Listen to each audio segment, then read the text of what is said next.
From the low desert in beautiful Tempe, Arizona, this is Politics and the Past with Robert Ferguson, brought to you by the Center for American Institutions. I am joined today by people somebody in Omaha and Andrew, who is Andrew Ritter, who's all the way on the other side of the world, who woke up at 5:30 in the morning for this. Andrew, how's Singapore? No, it's going great, but I got three complaints. This place is more humid than Houston, but it rains, so it cancels out. There's no public outlets, so it's hard to charge my phone, and it's not really a complaint, but the people are a little reserved, so it's kind of a culture shock to get used to. But America has some things to learn from Singapore. I'll just keep my comments there. We'll It's have a to great, save that for you. We'll have to save that for another episode. of course. Um, and our special guest today is Dr. Sher Jan Ahmadzai, the director of the Center for Afghanistan and Regional Studies at the University of Nebraska-Omaha. Thank you very much for coming on, Dr. Ahmadzai. It's great to meet you. Thank you very much. I'm glad to be here with you. Dr. Ahmadzai, if it's okay with you, I'd like you to maybe walk us through your experience a little bit here, and maybe what you focus on at the center that you're the director of. Well, thank you very much. Well, thank you very much, first of all, calling me doctor. I'm yet to earn that title. In the process of it. Okay. Appreciate calling me in advance. Hopefully in a couple of years I'll get that. Coming to your question on what's going on in Afghanistan and the region concerning Pakistan, whatever happens there, of course, impacts the whole region and how we do in what we do in our center, what we have been doing. Our center was established in 1972, and we have been in work for the last 54 years. We primarily focused on Afghanistan, with some of our faculty members teaching at Kabul University. Actually, our first sister university was Kabul University. We established this relationship with them in 1975. We sent our first batch of study abroad students in 1978 to Afghanistan, from Omaha, and we had faculty members from there since then. Till a few years back, before the collapse of the previous regime, we have had exchanges coming faculty members to UNO and researchers to UNO on different grant opportunities that were funded by the federal government. And we have had engagements and worked with multiple universities across Afghanistan, and trained thousands of teachers in the last 20 years, I would say, before the collapse of the government over there in 2021. We trained almost more than 8,000 teachers through different teaching training programs, and we work with many faculty members. We established degree programs at a couple of universities over there. We redid the curriculum for American University of Afghanistan, which is now online university based in Qatar, in Doha, Qatar. We work Kabul Polytechnic University. We work with faculty from other universities, and we had activities here on campus for our student population and community members across Omaha, where we would provide them with opportunities to be exposed to speakers and activities and cultural activities and other engagements for Afghanistan.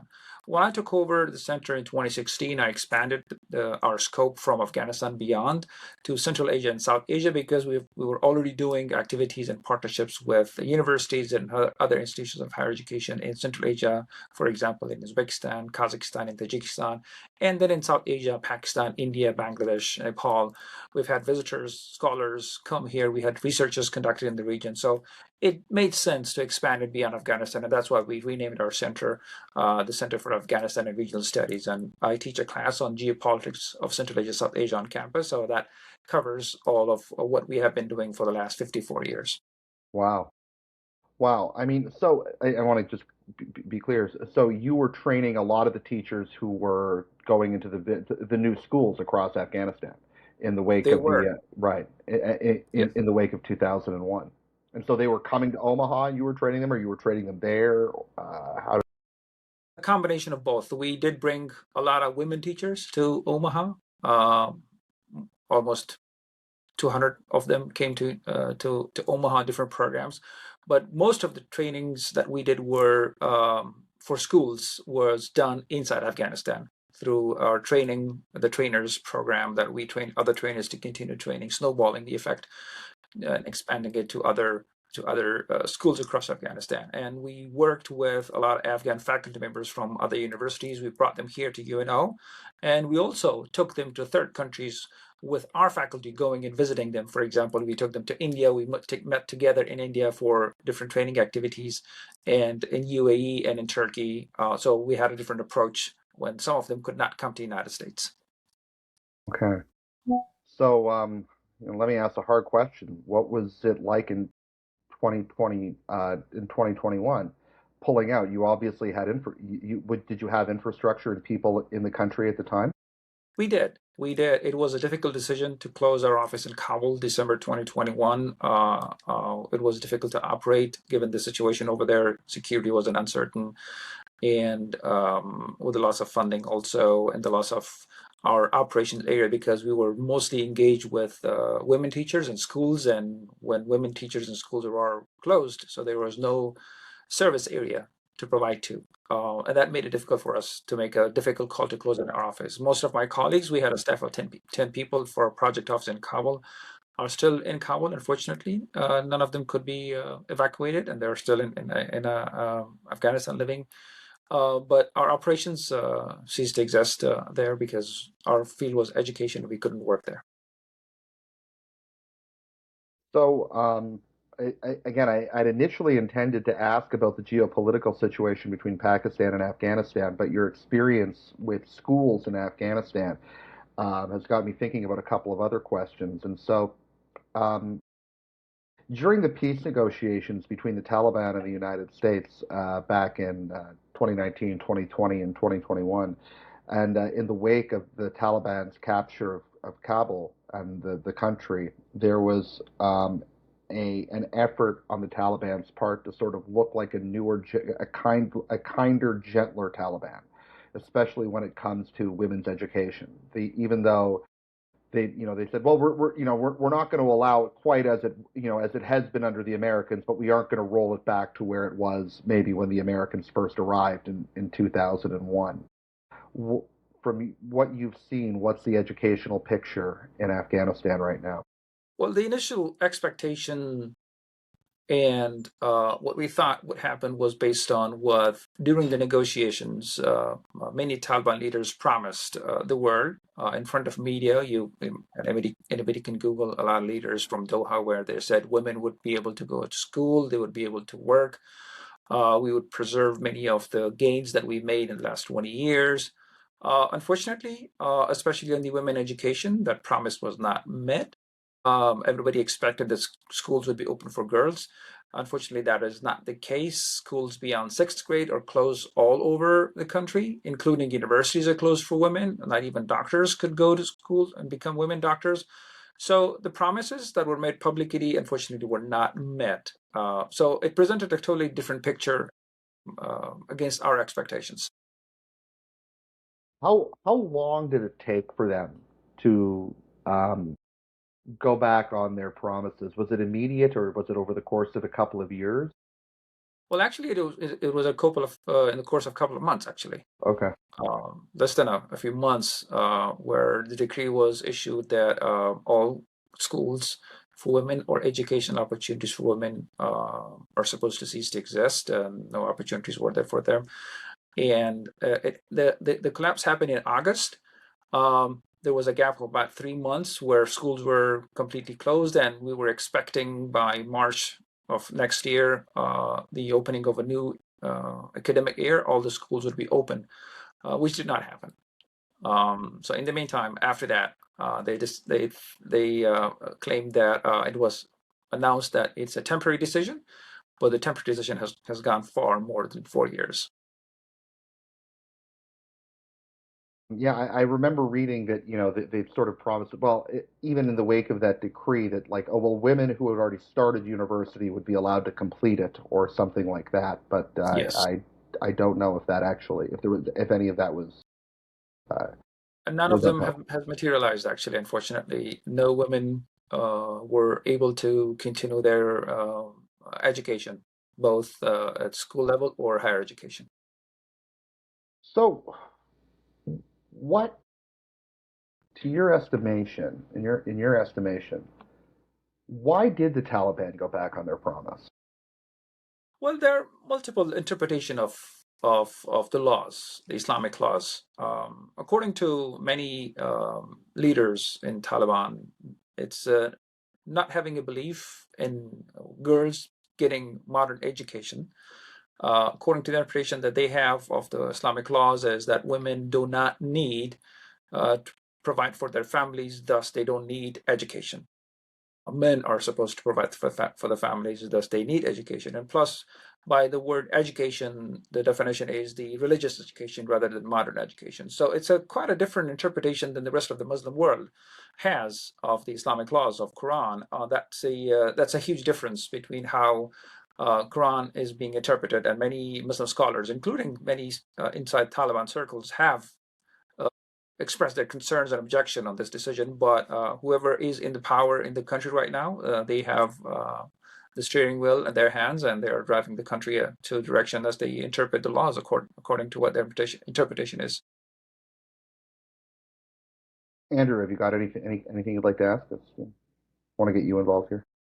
Uh, no, I'm just following along. I'm kind of formulating my own questions as we go along, kind of on like the, I guess like the broader strategic level. But we can pivot to that later. I feel like Okay. I think this like right here is a pretty important discussion. Yeah. So you mentioned that there are people inside the Taliban who might have a different opinion on this particular notion, which is a notion that is not held, of course, universally across the Islamic world. There's a diverse array of opinions on this. Yes. Um, what is so? Is the faction? I'm assuming the Taliban is divided into factions among whom there are several, with various religious to various, with various religious interpretations. Is that correct? Correct. That is correct. However, despite all those factions or schism or different interpretations of the Islamic laws among different people in the Taliban government, the decision makers who are making decisions are of the belief, as they are right now, no schools for women. And this difference has not surfaced to a level where that would create a big divide among their policymakers, or that would result in the collapse of a policy choice. Thus far, it has been same policy, despite the differences that have not surfaced at a level where the leadership of Taliban is being forced to go back on his decision and open schools for women. It seems that everything is intact and the shots are called by the higher leadership and authorities in Kandahar. So if women's education, that I mean that's something that, even so, you're saying that there's some factions that maybe they don't think maybe they would have allowed it or tolerated it to continue, but none of them are going to rock the boat over Correct. it not continuing. Okay. Correct. So Correct. That is the case. yeah. So what would be some of the issues among the Taliban, like within the Taliban, that you think are more divisive? Well, most of the time, the divisive could be about how they accept the command from the higher authority or the supreme leader of Taliban. If they have a stronger opinion of how the supreme leader could um, issue edicts or orders, then that would be a divide which could result in a rupture, in a collapse of the state. But thus far, they have been successful, contrary to the expectations of everybody else, to keep the government intact and not create divisions that would surprise everybody across the world or across Afghanistan. So that has been the case. Despite deep differences, they have most of the time and so far considered unity most important than anything else. So everything else comes second. But overall, the group's unity, their government's unity, have been the prime concern, and they don't want to lose that. They have repeatedly said that we have to be united regardless of what the outcome is.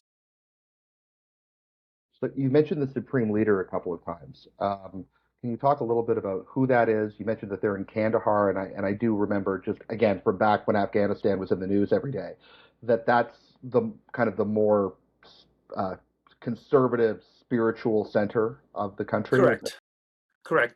Even in the first government, when they first time came to power in 1996 till 2001, their supreme leader, Mullah Omar, was based in Kandahar, and Kandahar was called the spiritual religious leadership place for Taliban movement at that time.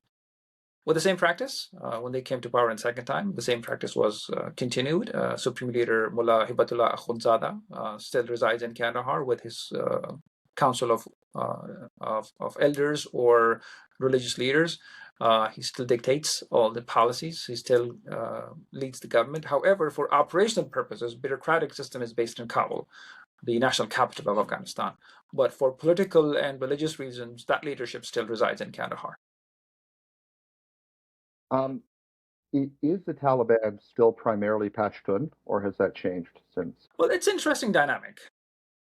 Most of them do belong to Pashtun ethnic groups, but they have people from other ethnic groups. For example, the chief of the army staff is not a Pashtun. He is Uzbek from Badakhshan province. And so are many other cabinet members, but majority could be considered Pashtun. But that should not reflect or represent the Pashtun mentality. Unfortunately, it does, where one group has the majority and the world believes that that's the mentality of a certain ethnic group. However, in Afghanistan, Taliban have made it possible for among themselves to make a sort of a representation of different ethnic groups. I just, for example, named a couple of names there, and one their trade secretary or trade ministers is not a Pashtun, and so are a number of others. Their vice prime minister is also not a Pashtun, and so then many other individuals who are not Pashtun, but majority they are Pashtuns from southern Afghanistan or other parts of the. So, is that different from the first time around? Not much. Not much. I remember the first time I visited Minister of Education. That was 1997. I resided in Pakistan at that time, but I visited, and there were a lot of people who were not Pashtun. They were from Badakhshan province, actually, where the current chief of staff of the army is. Interesting. So, aside from how the women's education and the educational infrastructure has not gone maybe according to what their promises were back in Doha, what else has significantly changed under the Taliban since they've come back to power in Afghanistan? Well, if you talk about some of the elements that the Afghan society need was superficially or not, security has improved in a sense. I would say overall there is no war going on where a lot of people were killed every day. Now, only one faction is in power and there is nobody fighting that faction. So naturally, as expected, there is no war. Who are they fighting? On the other hand, Afghanistan has lost a lot of stuff. For example, in the education field, the development that we had before the collapse of the government, what we had maintained, that is no more there. For example, recently, or every year, there's always a university entrance exam. Previously, 5 years ago, around 200,000 students would sit for exams. This year, only 30,000 could do it. That's a huge drop. That's a huge drop in the number of students that are willing to take a university exam with the hope that they would go to university and have a future. That represents its own dissatisfaction of the population with education and loss of hope in the higher education or education itself, where they see that it is not valued by the authorities, or it is not valued as it was, or they might not face, or they might not see themselves somewhere in the future after they have a degree from any university, because the unemployment is also a big issue. The presence of international forces and a lot of money that was coming through the government, most of the people were involved in some sort of employment. they were engaged in doing something. They were getting some salary from their different places. Unfortunately, that is no longer the case. The international assistance dried up. The Afghan economy is in its maybe real shape, which is a very small economy. Government can employ limited people. If they employ, that should be from the people that they support, loyal to the government. On others, NGOs or private sector is not big enough to employ everyone. Thus, unemployment is high. And on top of that one, there is a huge influx of refugees from Afghan refugees from Pakistan and Iran that is adding to the already existing problems, where more than a couple of 100,000 people or 500,000 people have come back from Pakistan who were forcefully turned back to Afghanistan. And the same case was with Iran, where refugees are coming back to Afghanistan, and there is not much enough capacity inside the Afghan government right now, or the Taliban government right now, to absorb all these refugees and provide them with employment. Sure. Okay, so why are there so many refugees coming across the border from Iran and Pakistan? Well, that has reasons. The biggest reason is, for example, with Pakistan, is the relationship between Taliban and Pakistan, where the Pakistani governments have been claiming that the current administration in Afghanistan, contrary to their expectations, where initially they expected when Taliban come to power, we will have some influence over them. That influence would result in some of the Pakistani Taliban groups not operate freely in Pakistan or from Afghanistan, be supported. That's the claim they have been making. And they claim that Taliban administration in Afghanistan are not supporting them and not listening to them. So as a pressure tactic, they have pushed all of the Afghans back to Afghanistan, and have recently, in the last 2 years, have military strikes, airstrikes inside Afghanistan, which has not resulted in the death of Taliban leaders, Pakistani Taliban leaders, but it has resulted in the deaths of hundreds of Afghan civilians. For example, there was an attack on a hospital for drug addicts in Kabul. More than 200 people were killed in that, civilians were killed in that airstrike. So it has been everywhere in Kabul and other provinces, only affecting civilian population rather than any Pakistani Taliban, as claimed by Pakistan. So, I mean, this stems back, I know, back to the 1970s, the Pakistani, at least to the 1970s, the ISI's relationship, the Pakistani intelligence services relationship with various, with various armed groups inside of Afghanistan, and probably with the original Soviet puppet government too. But so. Why do you think? I mean, it was always sort of believed that the ISI was playing both sides, right? They were playing both the West, and they were playing, and they were certainly playing their own game, and oftentimes the fear was they were getting the West to do their own bidding, and then undermining the forces and the operations that were happening. That's a major history that we probably don't have a chance to relitigate today, but. Did the ISI massively miscalculate with the second iteration of the Taliban? Well, from its face, they claim they have miscalculated everything. Because if you look at their defense minister of Pakistan, when Taliban were coming into power, he was celebrating it openly, even on Twitter. He said, in many ways, celebrated the victory of Taliban over the Afghan government. And then recently, after the expectations were not met, they said, we misjudged everything, we miscalculated. That could be right to some extent.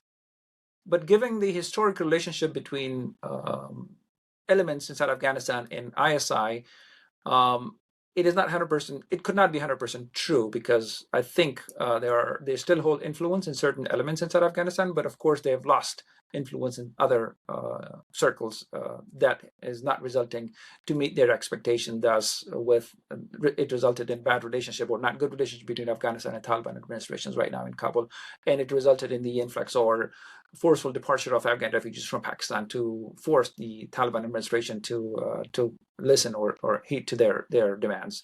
That has been the evidence of the prolonged relationship or interference of Pakistani ISI since 1973, or Pakistani government and their expectations of Afghanistan. That's an example of what has been happening for the last 50 years, and I think it's going to continue regardless of whoever is in Afghanistan. Yeah, I mean, I think there's this notion that I mean, no, actually, maybe I should make an assumption here. I'm going to ask you, what what does Pakistan see in its strategic interest in Afghanistan? What is the strategic interest there?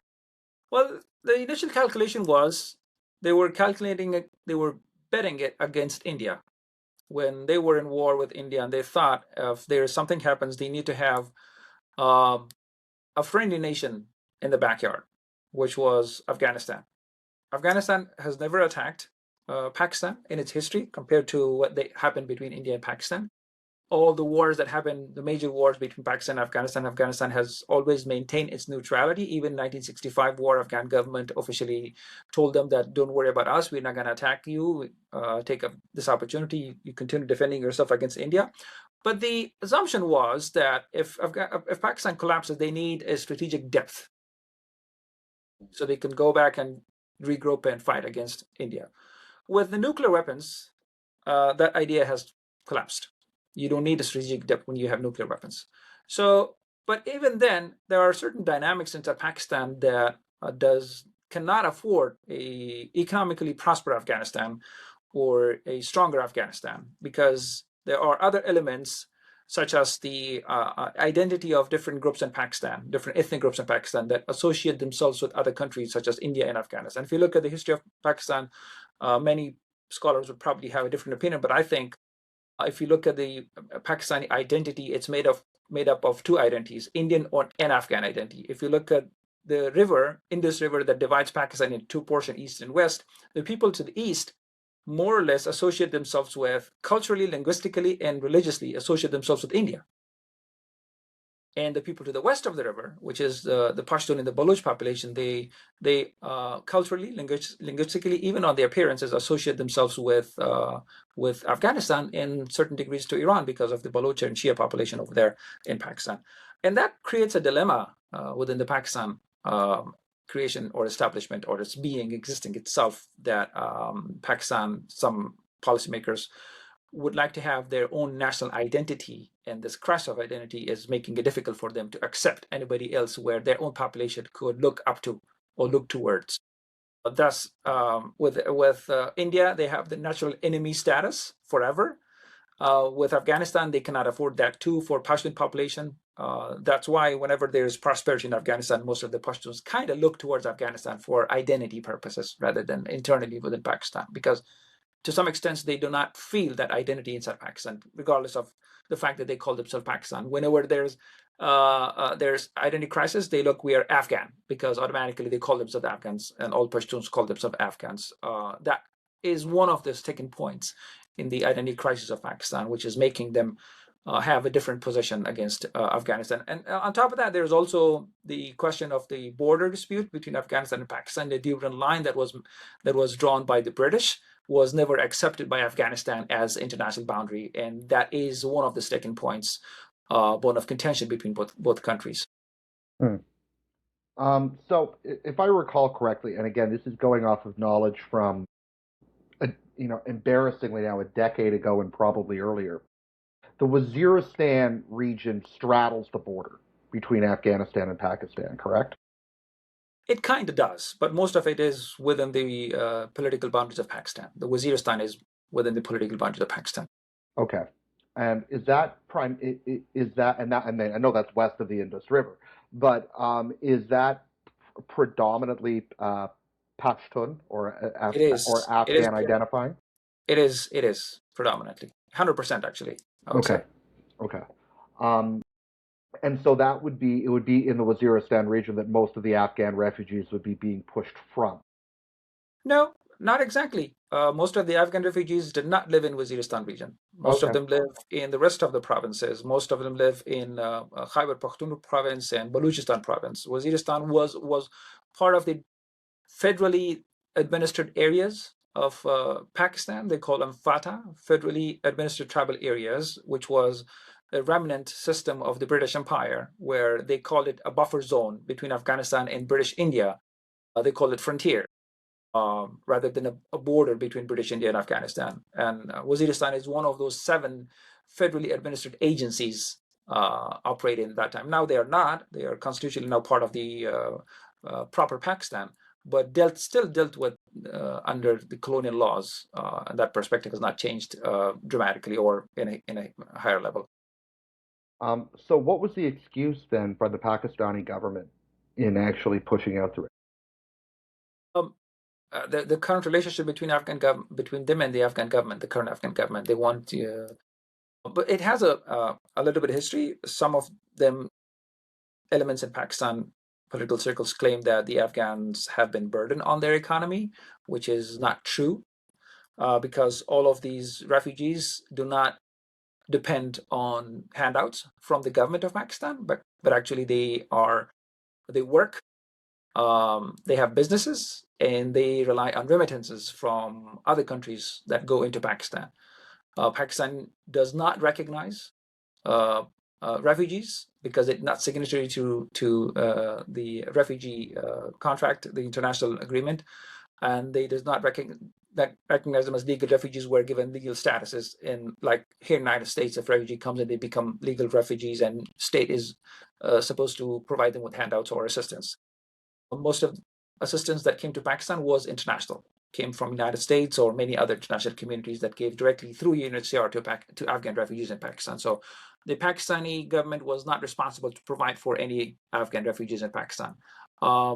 So most of it, the idea came after their relationship with Taliban did not go well as a pressure technique, and to appease the local demand. The political demand, they started pushing people out. Especially it happened in Punjab province and Sindh provinces, then it spread to the other Pashtun-dominated provinces. Interesting. Okay, you mentioned the same thing happened in Iran. Correct. The same thing happened in Iran. Relationship between Afghanistan and the Iranian government, especially on the water rights, did not go well, and a lot of Iranians considered the Afghans a burden on their economy. Which I'm not sure how far that was true because I don't know much about the ground realities in Iran.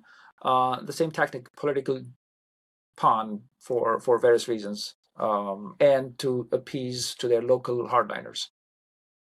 So you mentioned water rights. That's an interesting. It's What another happened there? discussion. Yes, another issue between Afghanistan and Iran. There are 2 rivers flowing into Iran from Afghanistan, and one of them is the Helmand River, where climate change has impacted a lot. There is a treaty between Afghanistan and Iran that was signed in 1970s, and Iran was entitled to a specific amount of water every year. But it took more than it was entitled because there was no mechanism to measure the water, how much was flowing because of the war. For the last 40 years, there has been a war. Nobody could measure how much water is flowing to Iran. Thus, it has resulted in a lot of water that was misused in Iran, and the climate change that has impacted broader Iran as a country, where the demand was higher than they could produce or have water. And then they came back with more demands for water, give us more water. And that also refugees were used as one of the tactics to pressure the Afghan government in the past, actually. It's very, very, very. And what years were that? Where the refugees started to be pushed into For the last 10 years, it has been happening. Yeah. All right. So in was it late January, early February, Pakistan launched a series of significant military attacks inside of Afghanistan. Was there a catalyst for that, or was it just building on things that you mentioned going back to several years ago, sorry, go ahead. The recent attacks from Pakistan, I think, happened a few weeks ago, rather than January. There was a recent one, I think 2 weeks ago. Okay. Attacked several provinces in Afghanistan. They're in response to, as they claim it, the Taliban attacks of Pakistan attacks inside Pakistan. And they say the Afghan Taliban are giving refuge to those leaders of Pakistani Taliban in Afghanistan, and they're not doing anything against them. So they think they have a right to attack different places where they think Pakistani Taliban reside. On the contrary, we have seen in the media a lot of people that were killed were civilians. I give an example of a hospital in Kabul that were most of them, all of them were drug addict civilians rather than um, contrary to claims there were Taliban leaders. We have not heard in the media where a Pakistani Taliban leader could have been killed or was killed in these attacks. So the news has not been out as claiming a certain leader or element, a member of the Taliban, Pakistani Taliban, were killed. Most of the news come out with children, with women, and civilians being killed. Well, there's a considerable degree of irony in the sense that the Pakistanis are complaining that the Afghan government is sheltering Taliban, or terrorists that are launching attacks inside of Pakistan. Given the long-standing complaint about the Pakistani government regarding, Absolutely.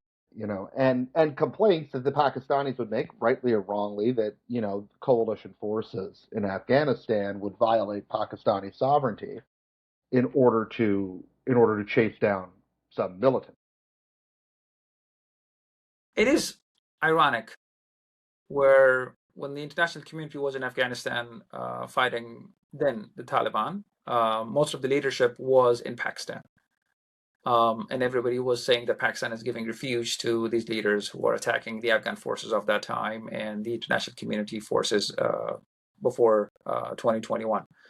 And now Pakistan is on the same footing where they say the current Taliban administration is giving refuge to the Pakistani Taliban leaders, and they're doing the same thing as they did, giving refuge to Taliban. So it is very ironic to see it's they claiming they're the victim of this rather than the people who were, by many international community observers claimed, who were behind all of the Taliban support. There are also a lot of people claiming that the Pakistani Taliban was a creation of Pakistan itself. Well, that still has to be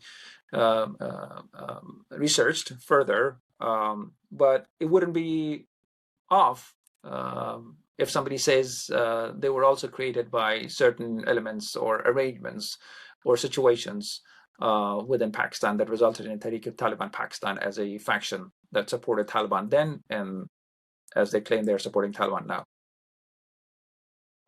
Yeah, and then you also mentioned, again, just the sheer ability. I mean, morality aside for a second. I don't like putting morality aside, but morality aside for a second. Pakistan admitting that it has, showing that it has the ability to push hundreds of thousands of Afghan refugees out of Afghanistan shows a logistical capability that they basically pretended that they didn't have for 20 years. Exactly. About patrolling the border. Yes. It contradicts past claims. It does. Because we have seen evidence that they have the control over population. They have barbed wire all over the Durban line, as the Afghans would call it, but Pakistanis would call it the border. It contradicts a number of claims on all aspects of what we could see right now on the ground. So what has been has that? Sorry, Andrew, please. Please jump in, Andrew. Yeah, sure. So I'm somewhat interested in what the, I guess, end goal political calculus of Pakistan is in this war, because there's the obvious problem of the border situation has just gotten uncontrollable to the point where there's military action. Despite like let's put all the contradictions and all of that aside, and the first thought that I had whenever I saw that, oh, like the war broke out, I was like, oh, is this an attempt at regime change? I don't think that's necessarily what they're trying to do. That wouldn't make sense for them to do, especially considering the situation's already unstable. But I'm somewhat curious as to what and this is just pure speculation of what you think the end goal that Pakistan's trying to achieve here. Are they trying to teach like them a lesson or something, like just trying to punish them, or just is there trying like a new settlement they're trying to push for, kind of a maintenance of the status quo? Well, the end goal has always been having a government that is 100% pro-Pakistan, where they do not pose any sort of security threat, economic threat, or political threat to the state of Pakistan. from its western borders or western portion of the country. They already are having issues with India on the eastern border. The end goal is that. Now, tactics vary. In the past, since 1973, tactics had been giving refuge to different elements of the Afghan society where they were fighting against the governments of Afghanistan at that time, where they would come back and get support in Pakistan and go fight the Afghan government. Even in the 1973, that started it, and then the Mujahideen time, and then the Taliban first government, and then the 20 years of the international presence. Even now, it's the same thing repeating. The end goal is having influence and stronger influence, even on policy making level, where the Afghan government is expected to be obedient to the policies of Pakistan.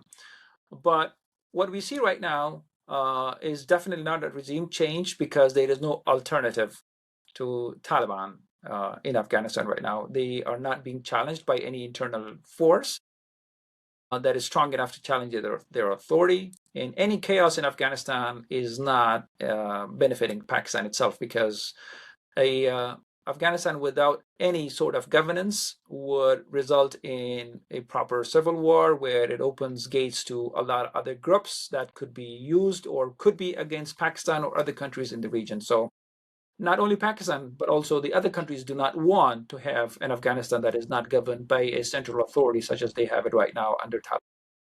And you mentioned at the beginning that Pakistan wants a government that's loyal to Pakistan, and I'm interested in the I guess kind of the leadership aspect then of the Taliban, because there's a lot I mean, a lot of Afghanistan's just so young now from all the war, and so there's a new generation, and I'm wondering if there's somewhat of a, I guess, like a generational divide whenever it comes to the Talibani leadership that's translating to maybe a severance of ties in terms of loyalty to Pakistan. Here's another dynamic. Afghanistan as a country was established in 1747, which was ruled by kings for more than 250 years. For more than 250 years, actually. Pakistan, as a country, has had only 75 years.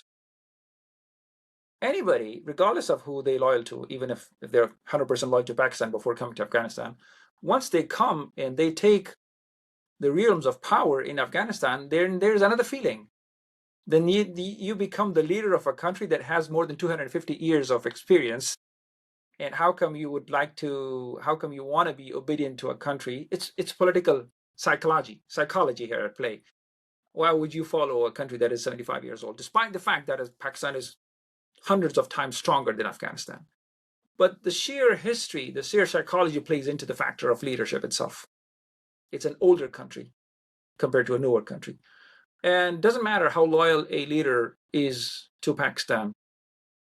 When it comes and takes the realm of power in Afghanistan, there he becomes the owner of a country that existed centuries before another country. And it doesn't fit in with the psychology of leadership that I have to follow somebody else in a 100% way. The idea of independence or being the leader of your own land is inside the chemistry, the psychology of a leadership in Afghanistan. Doesn't matter who that person is. That has been proven in 1992 when the very loyal Mujahideen groups, very loyal to Pakistan, came to Afghanistan. They became their own kings. And that would happen. That happened in the past too, in the British India time, where the British would install a king. He would become his own king of Afghanistan because he was a king. And that's going to continue. It doesn't matter whoever comes into Afghanistan.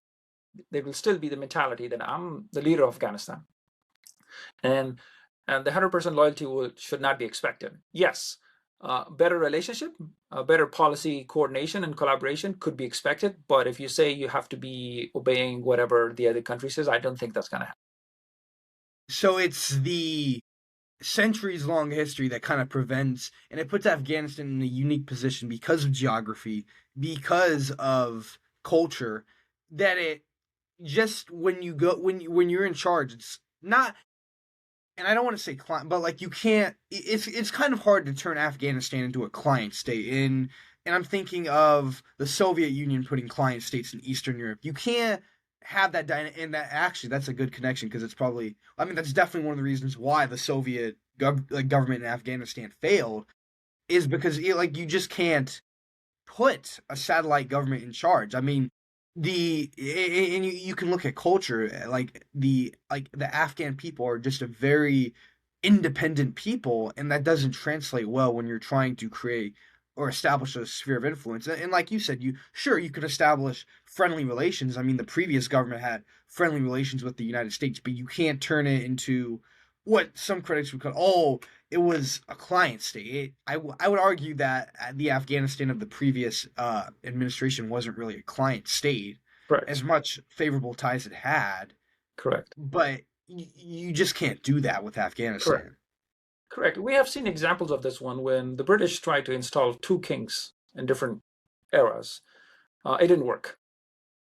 It did not work out at all. It was never a client state.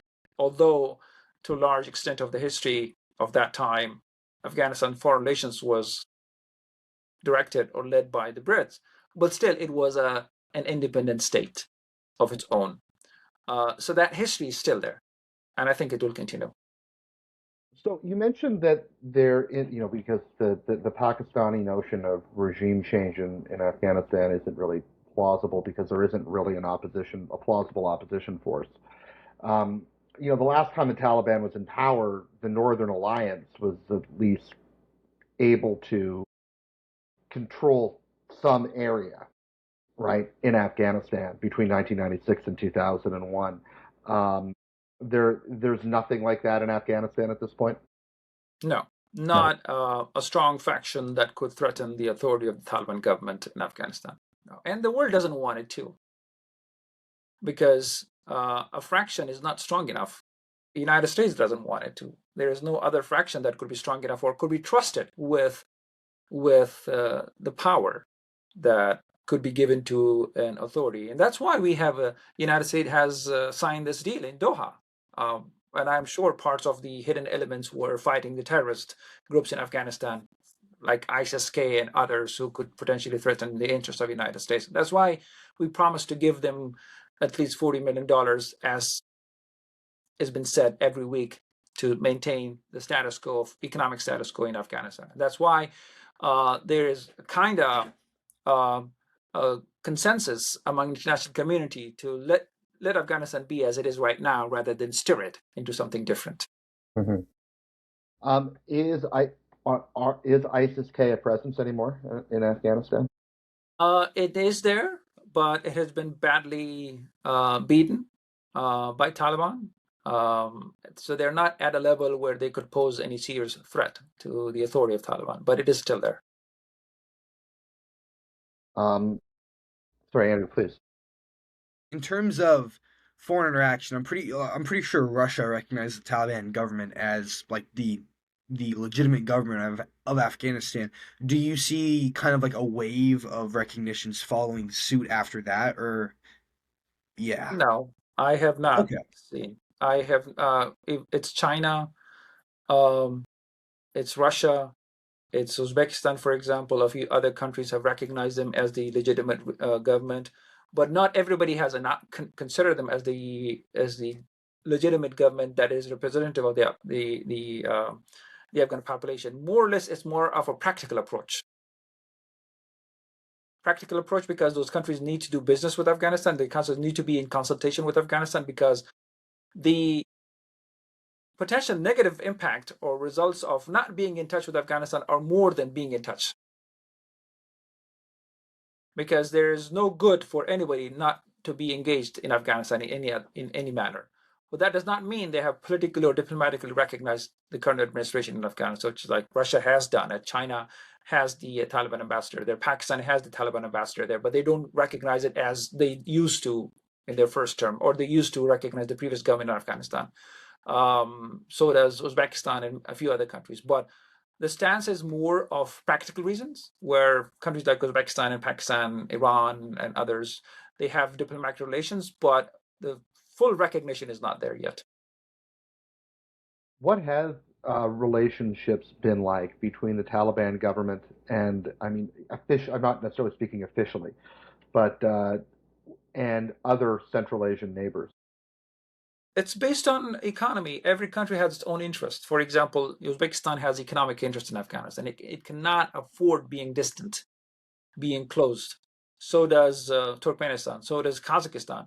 It's also security concerns, because if they are not in connection or in touch with the current administrators in Afghanistan, there's a possibility of elements that could pose security threats to Uzbekistan or other Central Asian countries. So they have to be in touch, and for the sake of sharing intelligence or information or other thing, they have to be in touch with the current administration in Afghanistan. And they have done a pretty good job of containing those threats within Afghanistan rather than spreading to Central Asia. It's the same thing with China. China has a lot of economic and security interests, and the same thing with Pakistan. And Russia has the same issue with Afghanistan. If you remember, a few times there were some bomb blasts, and some of them were ISIS-K or Al Qaeda leaders in the past who were kind of linked to some elements inside Afghanistan. And Taliban have done a decent job in containing all those threats that could pose any threats to Central Asian countries or others. So for those practical reasons, they cannot afford not be in touch with Taliban. I'm more interested in and this is pivoting towards the Iran war. How exactly the Iran war is affecting the Afghanistan situation? Because there's from what I know, I mean, there's a lot of Afghan refugees in Iran, and I don't know if they necessarily play a part in this, but I'm sure having a major war kind of on in your backyard, playing the role of Afghanistan. You have a major war, and it has global ramifications already on oil and everything. And I'm gonna take a leap, and I don't think Afghanistan's very an energy secure country. So I'm curious as to how the war, just in general, has affected Afghanistan. Not much, to be honest.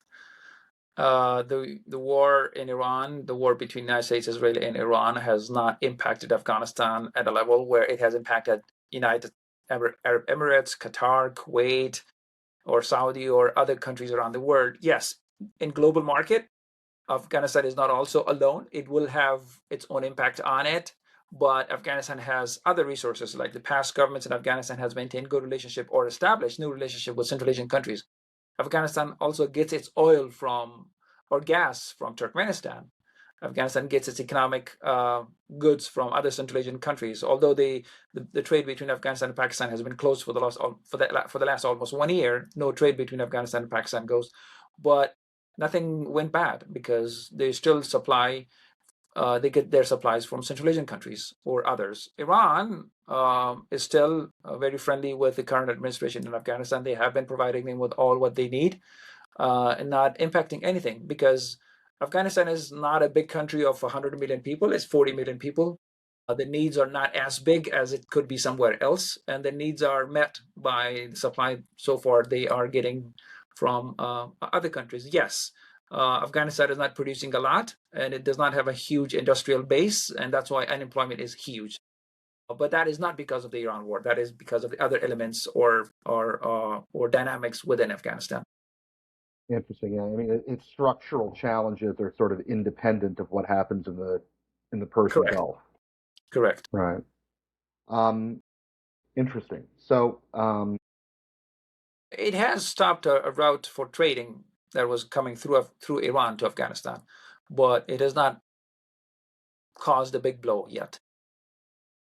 And I think that's so interesting, considering the war for almost every other country's had some type of negative effect. But it's weird how for Afghanistan, how you would think a country which already has a lot of problems, how it really doesn't affect it that much. But I mean, now that I think about it, it kind of makes sense because the major, and I'm just thinking out of my head right now. The major thing that it's affected everyone is oil, oil, oil. But there's not a lot of oil that you need in Afghanistan to really function in its current state.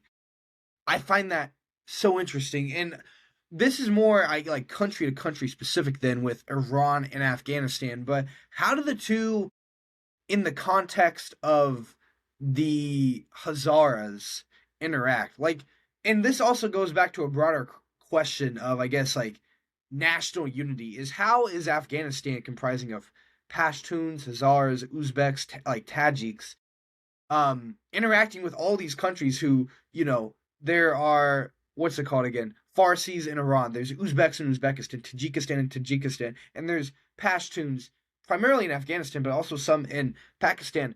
How is it managed to consolidate its own country and not just become absorbed by its neighbors? I know that kind of just merged into another question, but I Well, think it's a question if worth you look at asking. it, all those countries were sometime part of those countries were part of Afghanistan before. As we talked about, Afghanistan is more than 250 years old. Half of Pakistan was Afghanistan. Portions of the Pashtun population in Iran were part of Afghanistan. So it's not a fitting environment for those countries to absorb Afghanistan in its own sense, because Afghanistan has its own identity that it has preserved. It has its own social cohesion, despite the differences between different ethnic groups. It has not resulted in the breakup of the country as one country, and that those dynamics are still strong because the population is so much intermixed that it's very difficult to even divide them economically, politically, socially, religiously. Despite all these schisms that we have in Afghanistan, it's very difficult to break them apart. They're populated as everywhere. There are Tajiks in Pashtun areas, there are Pashtuns in Tajik areas, so it's difficult to divide. Even in civil war time, when everything was ripe for a breakup in Afghanistan, it didn't happen. So I think that's the whole dynamic. But I cannot say that about other countries around Afghanistan. If the other countries around Afghanistan go through similar situations, there's a strong possibility of them breaking up in small pieces, which happened. 1971 of Pakistan was one example, and this could be true with other countries if that happens. So, in that sense, Afghanistan, I think, will still be as it is right now. It will go ahead because Tajikistan has 7 million people or 8 million people. Tajiks are in Uzbeks and others. They're still different from the Tajiks in Afghanistan. So are the Uzbeks in Uzbekistan and Afghanistan, because the Uzbeks and Tajiks in Central Asia were under the Soviet or Russian regimes for more than 70 years. The whole mentality and dynamics are different than the Afghans inside Afghanistan. So although we are similar in many aspects, but we also create our own identities. Andrew, have you got a last question? No, I'll let you have it. I'm Okay. good. All right. So projecting forward, um, where where do you see Afghanistan over the next 25 in the next 25 years? Pick a period here. Will the Taliban likely still be in control? What will its relationship likely be with Central Asian neighbors, or particularly with Pakistan? Um, what's uh, what's the Well, future look like? I think if Taliban administration take an incremental approach, as they are doing right now, to different policy perspectives, and then they don't go backwards, but stay as they are, I think they'll maintain the status quo, internally and externally. But there is always a limit to what can be done to an extent. If the policies take Afghanistan backwards and it started not meeting its population's demand, there's potential for a huge change in the country. Could be within Taliban government itself. Maybe some elements in Taliban recognize the fact that the country cannot be taken backwards. It should be either stay as it is or move forward, um, because you cannot lose too much. If you started losing too much, then it's not good for politics, and people will not support it, both economically and politically. I think they are dealing it incrementally with all the policies. I hope there's a time where the leadership recognizes that Afghanistan cannot stay behind. It has to meet its peers in the region. But if Taliban do as they are right now, it could probably survive for the next 5 years, unless there's a pressure internally or from external sides. Yeah, I mean, Central Asia, Afghanistan, uh, along with many of its neighbors, it's an increasingly important strategic area for the entire world. And it's always been important, but I think it's going through a period where it's going to be incredibly Indeed, it important again. is. Indeed, it is. I think given um, any country in that region can play a constructive or destructive role, because the world has become so much interconnected that if you move one element, the vibration is felt somewhere else too. And Afghanistan is not spared from that nature of relationship between countries and human beings. So whatever happens in Afghanistan, for good or for bad, it will impact other countries around it. Well, thank you very much, Sher Jan. I really appreciate your time. Andrew, appreciate you getting up at 5:30 in Singapore. Yes. Very grateful, and thank you very much. No problem. Thank you very much, Bob. Appreciate your time.